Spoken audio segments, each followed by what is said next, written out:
You will never need a companion planting chart for your garden again after you watch this video. If you're confused or frustrated trying to figure out what plants fit together to grow best in your garden, I'm about to make everything crystal clear with my 2x3 garden planting method. If we haven't met yet, my name is Nicole Burke, and I've been gardening for 15 years. I've gardened in a hot place like Houston, Texas, a cold place like Chicago, Illinois, and now in a mild place like Nashville, Tennessee. Over the years, I've written 3 gardening books, and I've helped thousands of people learn how to garden in a much simpler way. And today I'm going to teach you this 2x3 method that will make all the difference in the world when it comes to planning out your garden season by season. So instead of looking for a chart online or trying to guess what plants go together, we're going to categorize our plants right here. So the first thing to do is to figure out if plants like frost or do not like frost. So when it comes to growing things in the garden, there are a lot of plants that like frost. They like it when the temperatures are cooler than 65 degrees Fahrenheit, and they don't mind it if temperatures dip into the 30s in Fahrenheit overnight. So you're going to put all the plants that don't mind frost into one category. Then you're going to grab all the plants that don't like frost.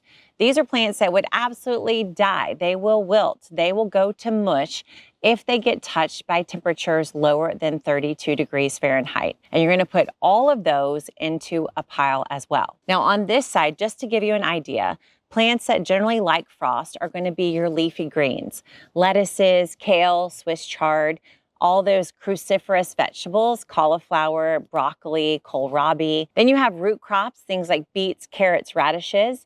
And then you also have those tiny little lettuces like spring mix and spinach. A lot of those plants, if you think of leafy greens and root crops, those tend to be the types that don't mind frost. They actually like frost.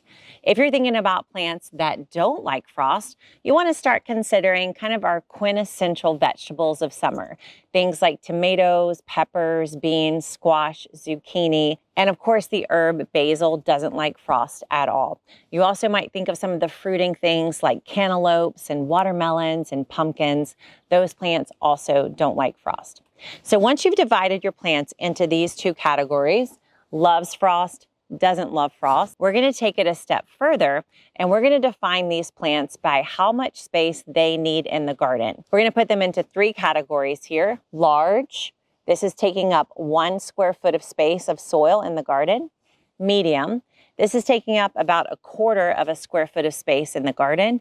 And small, this is taking up about 1/9 of a square foot of space in the garden. So you take all the plants that love frost and you simply divide them by their size. Small, this is going to be your leafy greens, lettuces, arugula, spinach. Medium, these are going to be your root crops, beets, carrots, onions. And large, things like broccoli, cauliflower, kale, and cabbages. Then we do the same thing for the plants that hate frost. Up here, we're gonna have big things like tomatoes and cucumbers and eggplants. In the middle, we'll have plants like peppers and bush beans. And then in the bottom, we have something kind of surprising, and these are our vining plants that could trail out of the garden, things like watermelon or zucchini or even cantaloupe. And then you can also have some of your greens that don't mind hot weather, things like mizuna or arugula. So we've divided our plants by the temperatures they love and by the size they take up in the garden. And then we're going to add 1 more category for our plants, and those are going to be our herbs and flowers. They're going to all go together in just 1 category. Believe it or not, you've done all the hard work. Now you just get to pick which plants go together in each and every bed for the time when there's frost and when there's not frost.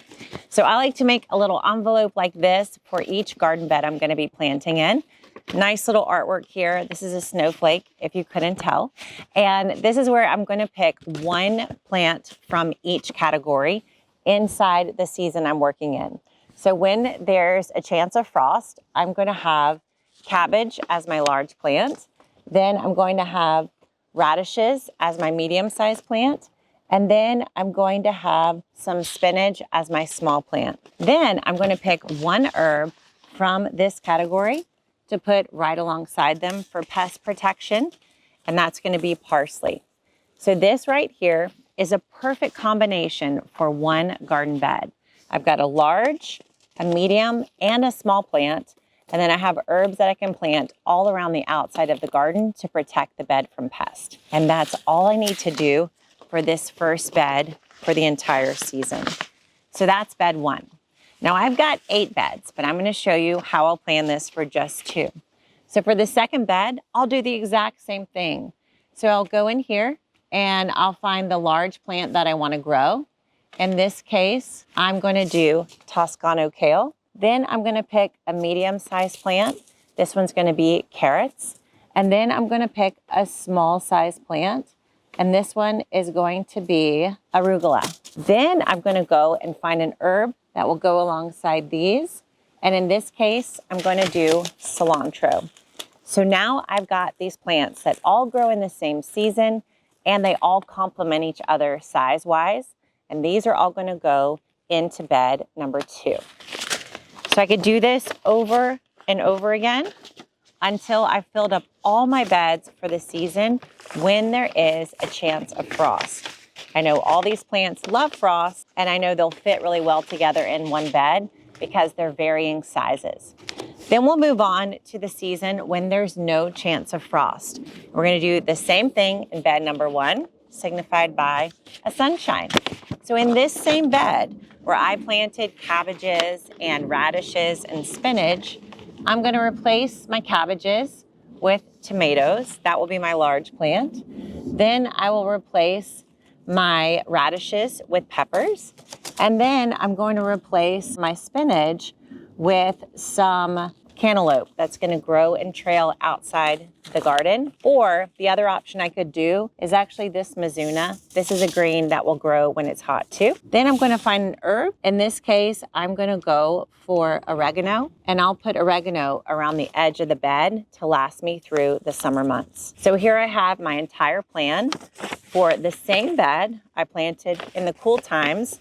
Now in the warm times, I have a plan of how I'll replace all those plants for plants that love frost. Finally, I'll do the same thing for bed number 2. So I'm going to replace the large kale and put some eggplants there in its place. Then I'll replace the carrots with some beans. And then I'm going to replace the edge of the bed with some melons. Or I can go for one of the greens like arugula that doesn't mind the hot weather. And then finally, I'm gonna grab an herb like sage, and I'll plant that sage all around the outside of the bed. So again, this gives me a large, a medium, and a small plant, as well as an herb for pest protection that can fill up one entire bed during the season when there's no chance of frost. Now, this is the method that I outline in all of our seasonal planners. I don't just plan the garden for 2 seasons, I actually plan it for 4. Cold, cool, warm, and hot.